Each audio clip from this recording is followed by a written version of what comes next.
क्या आपका मर्जी है, क्या लोग कह रहे हैं, चूंकि भाजपा के लोग तो कह रहे हैं कि नहीं हम लोग साथ में हैं, लेकिन आप छटक क्यों रहे हैं? सुधाकर सिंह के जीत के कारण में आप देखिएगा कि अश्विनी चौबे वहाँ से 2019 में जीते थे लोकसभा का चुनाव, लेकिन रामगढ़ आरजेडी जीतती है, जबकि समीकरण दोनों सेम है। आप वहाँ राजपूत को ही खड़ा किए हुए थे, इधर से भी उधर से भी राजपूत थे, लेकिन बीच में कौन आ गया? कुशवाहा। और कुशवाहा आकर के वहाँ पूरा लड़ाई को फ्लैट कर दिया। जदसुराज के प्रशांत किशोर, या फिर मायावती जो बीएसपी कर रही है, या फिर एआईएमआईएम, ये क्षेत्र जैसा था वैसा ही है। जो केंद्रीय या फिर राज्य सरकार की नीतियां हैं, उन नीतियों के तहत जो थोड़ा बहुत काम हुआ है, लेकिन स्थानीय विधायक जो यहाँ जीत करके जाते हैं उसके बाद उनका कोई योगदान नहीं रहता है क्षेत्र में, तो इसको लेकर के भी लोगों की नाराजगी है। नोरमा ग्रुप, जो सोचता है वो करता है, आपके अपने सपनों का आशियाना। नमस्कार, भारत लाइव देख रहे हैं आप। जांच पड़ताल करेंगे क्योंकि बिहार के 4 सीटों पर होने वाले उपचुनाव में किसकी बाजी सबसे तेज निकलेगी, कौन यहां जीत रहा है, कौन हार रहा है। इस बार तो तीसरा मोर्चा जनसुराज आ गया है और ये जनसुराज कितना ज़्यादा डैमेज करेगा, बाकी जो गठबंधन है, बाकी जो पार्टियां हैं, उस पर चर्चा होगी। जांच पड़ताल में आज हम रामगढ़ विधानसभा उपचुनाव में होने वाले जो सियासी उठापटक है उस पर चर्चा करेंगे। पिछली बार ये सीट यानी कि 2020 में जो लड़ाई थी वो लड़ाई भाजपा, बसपा और बसपा के अलावा आरजेडी के साथ थी, लेकिन इस बार तो ये सभी एक बार फिर टक्कर दे रहे हैं एक दूसरे को। बीजेपी तो है ही, मायावती की पार्टी भी है और सिटिंग यहाँ पर विधायक उनके परिवार के साथी हैं रामगढ़ से। आप सबको पता है कि जगदानंद सिंह और उनका पूरा परिवार इस सीट पर अपना दबदबा कायम रखता है। तो वहीं अब रामगढ़ की सीट पर जनसुराज जो प्रशांत किशोर की पार्टी है वो भी अपना ताकत दिखा रही है। चलिए जांच पड़ताल कराते हैं बाबा के साथ। रामगढ़ की सीट पर बाबा क्या होने वाला है इस बार सियासी उठापटक? रत्न सिंह भोजपुरिया भाषा भाषी क्षेत्र हो तो दूगो लाइन एक खातिर लिखले रहनी है कि भरोसा टूटी तो भरोसा कैसे हुई, भरोसा टूटी तो भरोसा कैसे हुई, अब बोइबो जब बबूर तो आम कैसे हुई। बिल्कुल बिल्कुल सच्चाई। जो स्थिति इस रामगढ़ के सीट की है, और मैं लगातार विश्लेषण कर रहा हूँ, कई अखबारों में, कई नेशनल मीडिया चैनल्स में मेरे लेख छपे हुए हैं इस 4 सीटों के उपचुनाव को लेकर के, जबकि अभी उम्मीदवारी तय नहीं हुई है, अभी फाइनल नहीं हुआ है कि कौन कौन चुनाव मैदान में रहेगा, कौन कौन नहीं रहेगा। नामांकन की जांच नहीं हुई है, 28 तारीख को नामांकन की जांच होगी, 30 तारीख को यह सब कुछ फाइनल होगा, तब पता चलेगा कि मैदान में कौन कौन बचा, जीवित कौन बचा। तो ऐसी स्थिति में सिंपल सी बात है कि पहले, इतना पहले अगर ये आकलन करते हैं आप कि फलाने क्षेत्र में क्या होने वाला है, तो निश्चित रूप से उस आकलन का एक मायने होता है, जिसको हम लोग लगातार उधेड़ बुन कर रहे हैं और इसको लेकर के कई लोगों ने इस पर चर्चा भी की है। खास करके अगर बात करें हम रामगढ़ की, हम उसी की चर्चा करने भी बैठे हैं।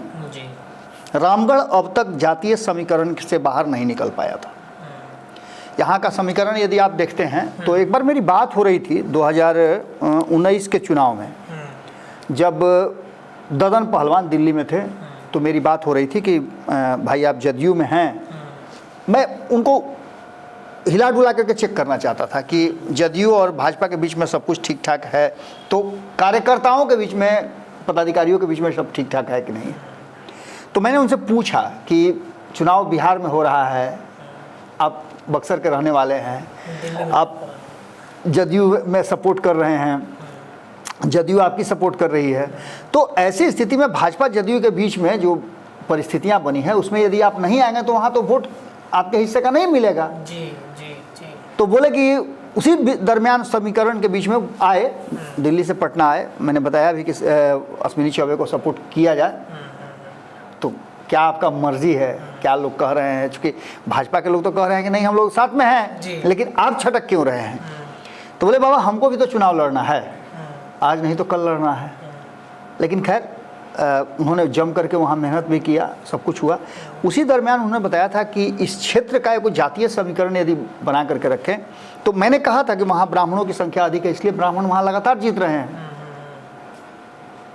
कभी कभी बीच में ब्राह्मण थोड़ा सा कमजोर पड़ते हैं तो राजपूत जीत जाता है। लेकिन यादव का आप बता रहे हैं, तो उन्होंने कहा कि यादवों की संख्या वहाँ सबसे ज़्यादा है, लेकिन जीत हार जो है ये दोनों आपस में बांट लेते हैं, अच्छा, एनडीए और यूपीए। यूपीए, हाँ, आज जो सुधाकर सिंह के जीत का कारण बना, सुधाकर सिंह के जीत के कारण में आप देखिएगा कि अश्विनी चौबे वहाँ से 2019 में जीते थे लोकसभा का चुनाव, लेकिन रामगढ़ आरजेडी जीतती है, जबकि समीकरण दोनों सेम है। सेम है। आप वहाँ राजपूत को ही खड़ा किए हुए थे, इधर से भी उधर से भी राजपूत थे, लेकिन बीच में कौन आ गया? कुशवाहा। कुशवाहा, और कुशवाहा आकर के वहाँ पूरा लड़ाई को फ्लैट कर दिया। इस बार भी समीकरण उसी तरह का जुड़ा है। और जब हम इसकी चर्चा कर रहे थे जातीय समीकरण की, तो राजपूत बनाम राजपूत की लड़ाई में इस बार मैंने पंचनामा में भी देखा कि नमन जी भी लगातार इस बात को लेकर के कर रहे थे कि ये लड़ाई किस दिशा में जा रही है और इसमें कैसे ट्विस्ट ला रहे हैं जनसुराज के प्रशांत किशोर, या फिर मायावती जो बीएसपी कर रही है, या फिर एआईएमआईएम। चारों क्षेत्रों में इनका इन्फ्लुएंस और इनके ऊपर ही टिका है जीत हार का फैसला। अब जो वर्तमान परिस्थिति रामगढ़ में बनी है उसमें जातीय समीकरण की बात करें तो सबसे अधिक राजपूत हैं, लगभग 2,75,000 के आसपास। हम तो चाहेंगे कि 2,75,000 के आसपास यहाँ निर्णायक जो है वोट मतलब राजपूत का यहाँ पर रहा है, लेकिन मैं जानना चाहूँगा कि यहाँ पर टोटल वोटर जो हैं वो लगभग मुझे लगता है कि 2,75,000 से 85,000 के बीच में हैं। बिल्कुल, यहाँ पे टोटल वोटर उतना ही है जी। और पिछली बार की अगर तुलना की जाए तो सुधाकर सिंह को यहाँ पर 58,000 वोट मिला था, और अंबिका सिंह जो कि पीएसपी से थे वो 57,000 वोट लाए थे, और शोक सिंह बीजेपी से वो भी 56,000 वोट लाए थे, और सुधाकर अंबिका के बीच की जो बाबा अंतर थी लड़ाई की 1,000 के आसपास, 1,189 के आसपास। अच्छा, 189 वोट का, 189 वोटों के अंतर से जीत हार हुई थी। और समझिए कि 58,083 इनको है, 57,108 से 94 इनको है। जी जी जी जी 189 वोटों का अंतर आया था। और बहुत पीछे तो यहाँ अंबिका सिंह भी नहीं है, बीजेपी भी नहीं, 56,000 वोट है, यानी 2,000 के आसपास के वोटों का अंतर यहाँ भी है। जी जी जी। तो मिला जुला करके अगर देखा जाए तो इन तीनों के बीच में जो टसन था, उस टसन में एक बात तो साफ नजर आ रही है कि जातीय समीकरण यहाँ हावी हुआ। लेकिन इस बार जो परिस्थितियां बनी है उस परिस्थिति में जातीय समीकरण पर चूंकि बीएसपी से रहने के कारण अंबिका सिंह के एक फायदा तो उनको मिल गया कि उनको दलित वोटरों का अच्छा खासा मिल गया, जो कि यहाँ निर्णायक भूमिका में। जी जी जी। कहा जाता है कि 25 से 30,000 के आसपास यहाँ दलित वोटरों में अलग अलग सेक्टर मिलाकर के अगर देखा जाए तो करीब 50,000 से ज़्यादा वोटर हैं। बिल्कुल, बिल्कुल। तो ये प्रभावी करते हैं। और दूसरा, उत्तर प्रदेश से सटा होने के कारण भी इसमें बहुत ज़्यादा प्रभाव होता है। इसका क्षेत्र जो है कैमूर और बक्सर दोनों से जुड़ा हुआ है, उसका भी एक भाषाई जो है, आप जानते हैं कि कोस कोस पे पानी बदले कोस कोस पे बानी। तो यहाँ जो परिस्थितियाँ अभी बनी है उसमें इस बार सबसे बड़ी बात यह है कि जो एक लेगेसी थी इनकी जगतानंद सिंह की, उसको लेकर के सुधाकर सिंह तैयार थे, चल रहे थे। सुधाकर सिंह ठीक है 189 वोट से ही जीते, बड़ी मुश्किल से जीत पाए। जीतने के बाद उनको मंत्रिमंडल में भी रखा गया। किस तरह के उनके तेवर हैं आपको अच्छी तरह से पता है। इस क्षेत्र की जनता सबसे पहले तो कह रही है कि इस क्षेत्र का विकास क्या हुआ है। मैंने कई इस क्षेत्र के लोगों से बातचीत किया, उनका कहना है कि इस क्षेत्र में विकास ही नहीं हो पा रहा है। ये क्षेत्र जैसा था वैसा ही है। जो केंद्रीय या फिर राज्य सरकार की नीतियां हैं, उन नीतियों के तहत जो थोड़ा बहुत काम हुआ है, लेकिन स्थानीय विधायक जो यहाँ जीत करके जाते हैं उसके बाद उनका कोई योगदान नहीं रहता है क्षेत्र में। तो इसको लेकर के भी लोगों की नाराजगी है। परिवारवाद को लेकर के एक बड़ी नाराजगी है। दूसरी तरफ भारतीय जनता पार्टी ने फिर से अशोक सिंह पर भरोसा किया है, हालांकि मजबूत नेता है, लेकिन यहाँ राजपूत बनाम राजपूत की लड़ाई में जो सुशील सिंह को खड़ा किया गया है, कुशवाहा को, वो बड़ा अंतर पैदा करेंगे। और सबसे बड़ी बात, मैंने शुरू में जो नाम लिया था ददन पहलवान का, वो नाम मैंने इसलिए लिया था कि यहाँ यादवों का भी वोट प्रभावी है। इस वजह से यादव को भी खड़ा किया गया है। बिल्कुल, बीएसपी से इस बार एक नया ट्विस्ट दिया गया है। जी जी। तो इस पूरे समीकरण को चारों जो उम्मीदवार हैं, इनके अगर आप जातीय समीकरण को अगर देखें तो मैं इसीलिए बार बार कह रहा हूं कि यहाँ का जातीय समीकरण जो है ना वो टूटता हुआ नजर आ रहा है, इस बार बिखर जाएगा। अब इसमें सबसे बड़ी बात यह है कि प्रशांत किशोर ये कह रहे हैं कि यहाँ फलाने नहीं लड़ रहे हैं, यहाँ फलाने लड़ रहे हैं। जो उम्मीदवार है वो तो अपना चुनाव लड़ ही रहा है, लेकिन वहाँ से पूरी जनसुराज लड़ रही है। हालांकि ये बात इंडिया गठबंधन और एनडीए गठबंधन भी कर रहे हैं, लेकिन आप इंडिया गठबंधन की तरफ बात कीजिए तो आपको कांग्रेस नजर आ रही है क्या? एक साथ कांग्रेस तो यहाँ पे बिखरी हुई कांग्रेस नजर आ रही है। पता नहीं प्रचार प्रसार वाम दल थोड़ा बहुत हो सकता है तो आप जाएंगे भी, लेकिन वो वहाँ उतना प्रभावी नहीं है। दूसरा, एनडीए की तरफ आप देख लीजिए तो एनडीए की तरफ भी उधेड़ बुन ही फंसा हुआ है मामला। बिल्कुल फंसा हुआ। नीतीश को लगता है कि भारतीय जनता पार्टी हमको डोमिनेट कर रही है। 28 तारीख को मीटिंग बुलाए हैं, उस मीटिंग में क्या होगा उसके बाद सब कुछ फैसला होगा। इसके साथ साथ इसमें 2-3 बातें बहुत महत्वपूर्ण हैं। महत्वपूर्ण ये है कि जो रिकॉर्ड देखने को मिल रहा है, कल ही हम आपके सामने ही खबर कर, आप ही के साथ कवर कर रहे थे। हमने ये भी खबर किया था कि जो यहाँ का समीकरण बन रहा है, या 2020 से लेकर के 2024 के बीच तक चुनाव को देखा जाए, उपचुनाव को, तो इसमें राष्ट्रीय जनता दल पिछड़ा है। माने आधा दर्जन सीटों में से मात्र 1 सीट जीत करके आया है। इसका मतलब कि अपनी जीती हुई सीटें भी हारा है। तो एक ये आंकड़ा भी सब दिखाने के लिए तैयार हैं। दूसरा, जिस भाषा में बात कर रहे हैं जनसुराज की तरफ से प्रशांत किशोर, हालांकि स्टार प्रचारकों की लिस्ट में सबसे नीचे वो खड़े हैं, नीचे रखे हैं अपने, सबसे नीचे हैं, पता नहीं क्या दर्शाना चाहते हैं वो। लेकिन बोल सबसे ऊंचा रहे हैं। हाँ, आपने देखा तरारी में जिस तरह से उन्होंने चैलेंज किया कि यहाँ बाहुबलियों की लड़ाई है, तो ये है तो वो है, ऐसे वैसे जिस तरह की बात वो कर रहे थे। इसमें आप दोनों का देख लीजिए, राजू यादव का बात कर लीजिए या फिर विशाल की बात कर लीजिए, ये दोनों तो बाहुबली का कहीं इनका कोई नाम नहीं है जी। आप अगर सुनील सिंह से जोड़ करके देखेंगे तो बहुत सारी बातें सामने आएंगी।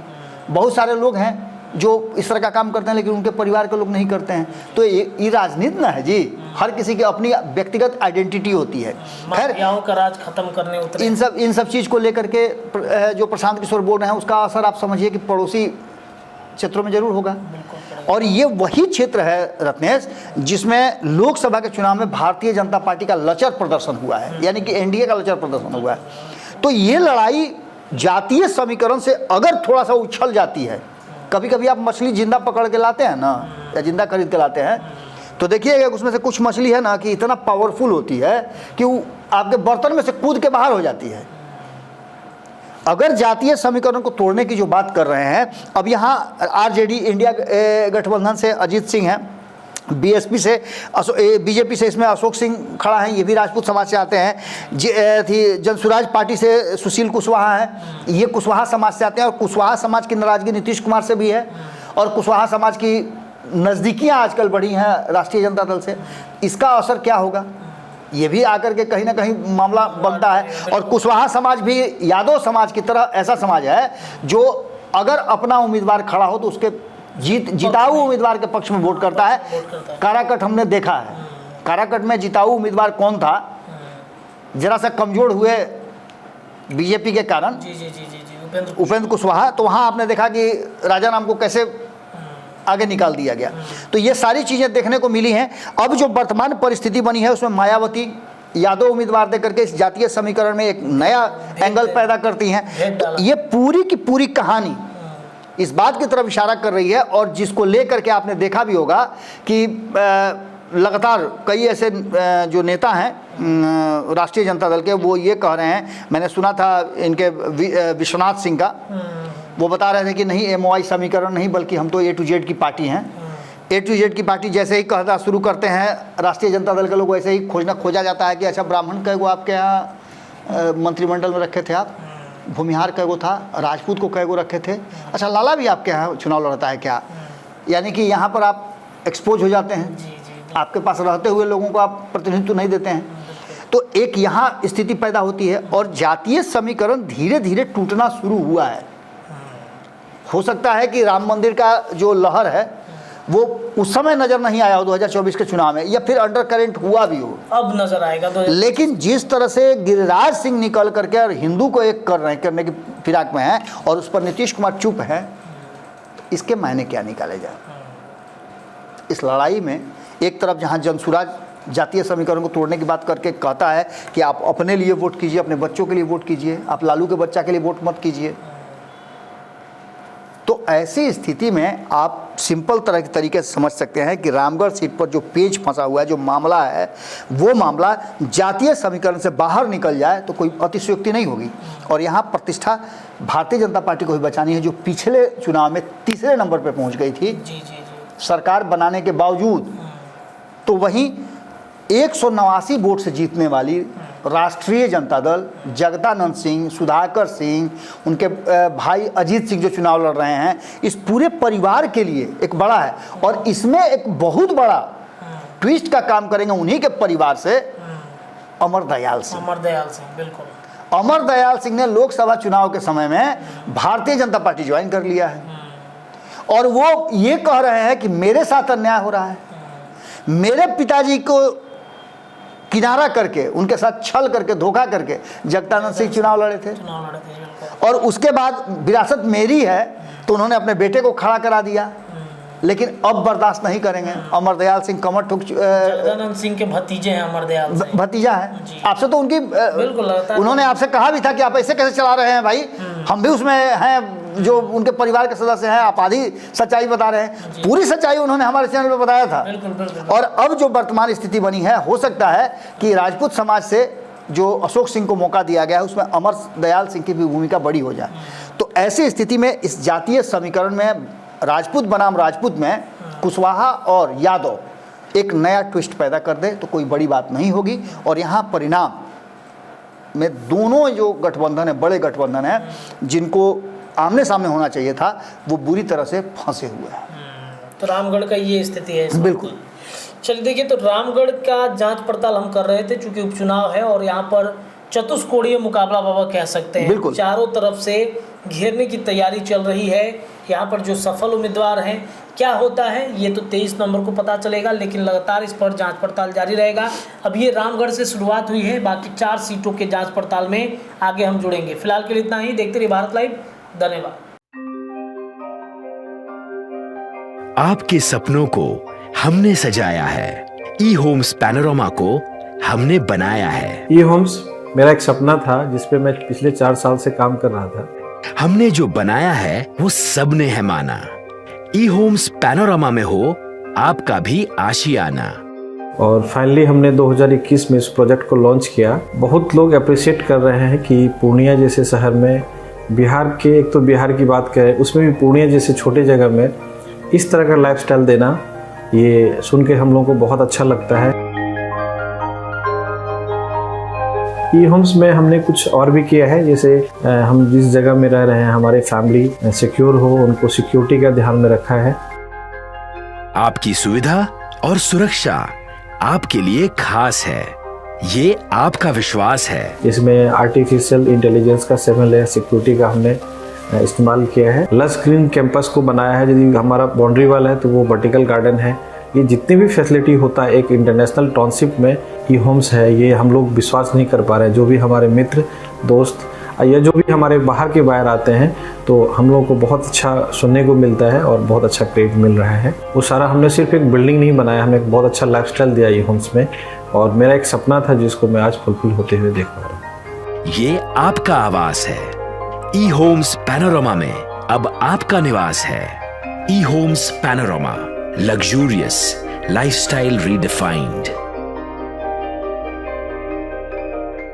पनोरमा ग्रुप, जो सोचता है वो करता है। अगर ये वीडियो पसंद आई और वह बिहार के राजनीति और बिहारियत से सरोकार रखेनी तो सब्सक्राइब बटन दबा के चैनल के सब्सक्राइब कर ली। ओजे एगो घंटी बा, ओकरा बटन दबा देला से कुल सटीक और मारक खबर रुआ मुफ्त में मिल जाई। अगर रुआ पत्रकारिता के हमनी के नया प्रयोग में सहयोग कर चाहतानी तो ज्वाइन बटन दबा दी। पेटीएम नंबर नोट कर ली 9386816700। धन्यवाद।